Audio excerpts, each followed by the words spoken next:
Raja Amazia. Amazia berumur 25 tahun pada waktu ia menjadi raja, dan 29 tahun lamanya ia memerintah di Yerusalem. Nama ibunya ialah Yoadan dari Yerusalem. Ia melakukan apa yang benar di mata Tuhan, hanya tidak dengan segenap hati. Segera sesudah kuasa kerajaan itu kokoh di tangannya, dibunuhnyalah pegawai-pegawainya yang telah membunuh raja, yaitu ayahnya.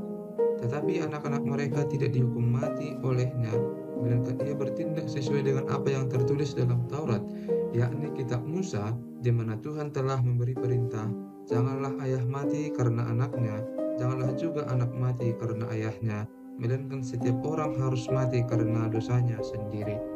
Lalu Amazia mengumpulkan orang Yehuda dan menyuruh mereka, yakni seluruh orang Yehuda dan Benyamin, berdiri menurut puak-puaknya di bawah kepala-kepala pasukan 1.000 dan kepala-kepala pasukan 100. Ketika ia menghitung mereka yang berumur 20 tahun ke atas, didapatinya 300.000 teruna yang sanggup keluar berperang dengan tombak dan perisai. Selain itu, ia menyewa 100.000 pahlawan yang gagah perkasa dari Israel dengan bayaran 100 talenta perak.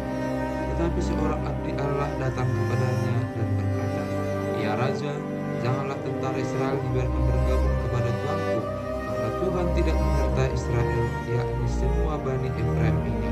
Dan jikalau mereka bergabung juga, bagaimanapun juga perbuatan dan kekuatanmu di dalam perang, Allah akan menggelincirkan engkau di depan musuh, sebab Allah mempunyai kuasa untuk menolong dan menggelincirkan."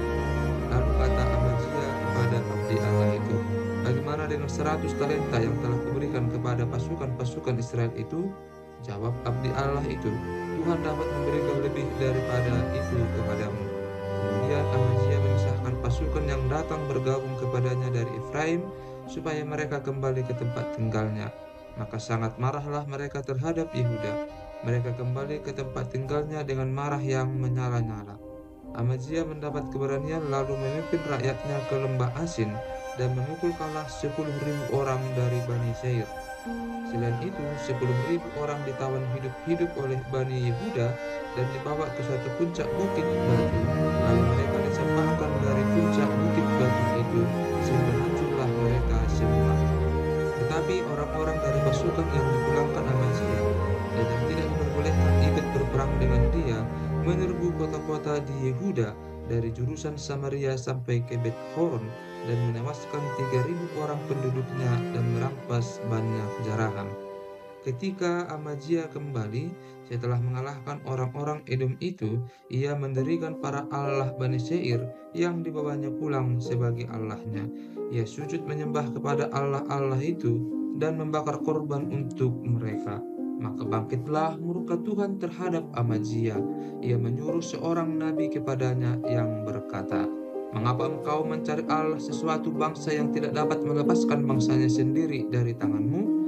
Waktu Nabi sedang berbicara, berkatalah Amazia kepadanya, "Apakah kami telah mengangkat engkau menjadi penasihat raja? Diamlah, apakah engkau mau dibunuh?" Lalu diamlah Nabi itu setelah berkata, "Sekarang aku tahu bahwa Allah telah menentukan akan membinasakan engkau, karena engkau telah berbuat hal ini dan tidak mendengarkan nasihatku." Kemudian Amazia, raja Yehuda, mengadakan perundingan lalu menyuruh orang kepada Yoas bin Yoahas bin Yehu, raja Israel, mengatakan, "Mari kita mengadu tenaga." Tetapi Yoas, raja Israel, menyuruh orang kepada Amazia, raja Yehuda, mengatakan, "Onak yang di gunung Libanon mengirim pesan kepada pohon aras yang di gunung Libanon, bunyinya, 'Berikanlah anakmu perempuan kepada anakku laki-laki menjadi istrinya.' Tetapi binatang-binatang hutan yang ada di gunung Libanon itu berjalan lewat dari sana, lalu menginjak onak itu. Pikirmu, engkau sudah mengalahkan Edom, sebab itu hatimu mengangkat-angkat dirimu untuk mendapat kehormatan. Sekarang tinggal saja di rumah. Untuk apa engkau menantang malapetaka, sehingga engkau jatuh dan Yehuda bersama-sama engkau?" Tetapi Amazia tidak mau mendengarkan, sebab hal itu telah ditetapkan Allah yang hendak menyerahkan mereka ke dalam tangan Yoas, karena mereka telah mencari Allah orang Edom. Sebab itu majulah Yoas raja Israel, lalu dengan tenagalah mereka, ia dan Amazia raja Raja Yehuda di Bet Semes yang termasuk wilayah Yehuda. Yehuda terpukul kalah oleh Israel sehingga masing-masing lari ke kemahnya. Yoas, Raja Israel, menangkap Amazia, Raja Yehuda, anak Yoas bin Yoahas di Bet Semes. Lalu Yoas membawa dia ke Yerusalem. Ia membongkar tembok Yerusalem dari pintu gerbang Efraim sampai ke pintu gerbang sudut 400 hasta panjangnya. Sesudah itu ia mengambil segala emas dan perak dan segala perkakas yang terdapat dalam rumah Allah dan yang berada di bawah pengawasan keluarga Obed Edom, juga kebutuhan istana raja dan orang-orang Sandra. Kemudian pulanglah ia ke Samaria. Amazia bin Yoas, Raja Yehuda, masih hidup 15 tahun lamanya sesudah Yoas bin Yoahas, Raja Israel, mati. Selebihnya dari riwayat Amazia, dari awal sampai akhir, bukankah semuanya itu tertulis dalam kitab Raja-Raja Yehuda dan Israel? Sejak Amazia menjauhi Tuhan, orang mengadakan persepakatan melawan dia di Yerusalem. Sebab itu larilah ia ke Lakis. Tetapi mereka menyuruh mengejar dia ke Lakis, lalu dibunuhlah ia di sana. Ia diangkut dengan kuda, lalu dikuburkan di samping nenek moyangnya di kota Daud. Raja Uzia. Segenap bangsa Yehuda mengambil Uzia yang masih berumur 16 tahun dan menobatkan dia menjadi raja menggantikan ayahnya Amazia. Ia memperkuat Elot dan mengembalikannya kepada Yehuda sesudah raja mendapat perhentian bersama-sama dengan nenek moyangnya. Uzia berumur 16 tahun pada waktu ia menjadi raja dan 52 tahun lamanya ia memerintah di Yerusalem. Nama ibunya ialah Yekolia dari Yerusalem. Ia melakukan apa yang benar di mata Tuhan, tepat seperti yang dilakukan Amazia ayahnya. Ia mencari Allah selama hidup Zakaria yang mengajarkannya supaya takut akan Allah. Dan selama ia mencari Tuhan, Allah membuat segala usahanya berhasil. Maka majulah ia berperang melawan orang-orang Filistin dan membongkar tembok Gad, Yabne dan Asdod, lalu mendirikan kota-kota di sekitar Asdod dan di lain-lain wilayah orang Filistin. Allah menolongnya terhadap orang Filistin dan terhadap orang Arab yang tinggal di Gur Baal dan terhadap orang Mehunim. Orang-orang Amon membayar upeti kepada Uzia. Namanya termasyur sampai ke Mesir karena kekuatannya yang besar. Uzia mendirikan menara di Yerusalem, di atas pintu gerbang sudut, di atas pintu gerbang lebab, dan di atas penjuru, serta mengokohkannya. Ia mendirikan juga menara-menara di padang gurun dan menggali banyak sumur, karena banyak ternaknya, baik di dataran rendah maupun di dataran tinggi. Juga ia mempunyai petani-petani dan penjaga-penjaga kebun anggur di gunung-gunung dan di tanah yang subur, karena ia suka pada pertanian.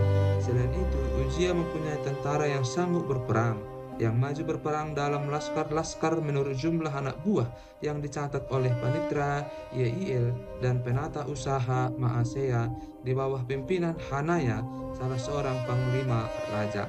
Kepala-kepala puak pahlawan-pahlawan yang gagah perkasa itu seluruhnya berjumlah 2.600 orang. Di bawah pimpinan mereka terdapat satu bala tentara terdiri dari 307.500 orang yang gagah perkasa dalam berperang untuk membantu raja dalam menghadapi musuh. Uzia memperlengkapi seluruh tentara itu dengan perisai, tombak, ketopong, baju zirah, busur, dan batu umban. Ia membuat juga di Yerusalem alat-alat perang, ciptaan seorang ahli yang dapat menembakkan anak panah dan batu besar untuk ditempatkan di atas menara-menara dan penjuru-penjuru. Nama raja itu termasyur sampai ke negeri-negeri yang jauh karena ia ditolong dengan ajaib sehingga menjadi kuat. Setelah ia menjadi kuat, ia menjadi tinggi hati sehingga ia melakukan hal yang merusak. Ia berubah setia kepada Tuhan Allahnya dan memasuki bait Tuhan untuk membakar ukupan di atas mezbah pembakaran ukupan. Tetapi Imam Azaria mengikutinya dari belakang bersama-sama 80 imam Tuhan, orang-orang yang tegas. Mereka berdiri di depan Raja Uzia dan berkata kepadanya, "Hai Uzia, Engkau tidak berhak membakar ukupan kepada Tuhan. Hanyalah imam-imam keturunan Harun yang telah dikuduskan yang berhak membakar ukupan. Keluarlah dari tempat kudus ini, karena engkau telah berubah setia. Engkau tidak akan memperoleh kehormatan dari Tuhan Allah karena hal ini. Tetapi Uzia dengan bokor ukupan di tangannya untuk dibakar menjadi marah. Sementara amarahnya meluap terhadap para imam, timbullah penyakit kusta pada dahinya di hadapan para imam di rumah Tuhan, dekat mesbah pembakaran ukupan. Imam kepala Azaria dan semua imam lainnya memandang kepadanya, dan sesungguhnya ia sakit kusta pada dahinya. Cepat-cepat mereka mengusirnya dari sana, dan ia sendiri tergesa-gesa keluar, karena Tuhan telah menimpakan tulah kepadanya. Raja Uzia sakit kusta sampai kepada hari matinya, dan sebagai orang yang sakit kusta, ia tinggal dalam sebuah rumah pengasihan, karena ia dikucilkan dari rumah Tuhan. Dan Yotam anaknya mengepalai istana raja dan menjalankan pemerintahan atas rakyat negeri itu. Selebihnya dari riwayat Uzia dari awal sampai akhir ditulis oleh Nabi Yesaya bin Amos. Kemudian Uzia mendapat perhentian bersama-sama dengan nenek moyangnya, dan ia dikuburkan di samping nenek moyangnya di ladang dekat pekuburan raja-raja, karena ia berpenyakit kusta, kata orang. Maka Yotam anaknya menjadi raja menggantikan dia. Raja Yotam. Yotam berumur 25 tahun pada waktu ia menjadi raja, dan 16 tahun lamanya ia memerintah di Yerusalem. Nama ibunya ialah Yerusa, anak Zadok. Ia melakukan apa yang benar di mata Tuhan, tepat seperti yang dilakukan Uzia ayahnya. Hanya ia tidak memasuki bait Tuhan. Tetapi rakyat masih saja melakukan hal yang merusak. Ia mendirikan pintu gerbang tinggi di rumah Tuhan dan mengadakan banyak pembangunan pada Ofel. Ia mendirikan juga kota-kota di pegunungan Yehuda dan benteng-benteng serta menara-menara di hutan-hutan.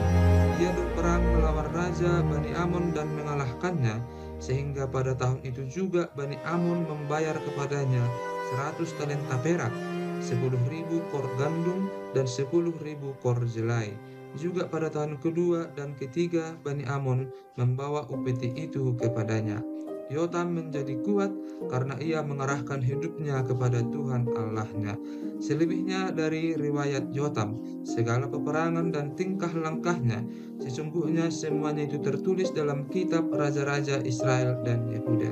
Ia berumur 25 tahun pada waktu ia menjadi raja, dan 16 tahun lamanya ia memerintah di Yerusalem. Kemudian Yotam mendapat perhentian bersama-sama nenek moyangnya, dan ia dikuburkan di kota Daud. Maka Ahaz anaknya menjadi raja menggantikan dia.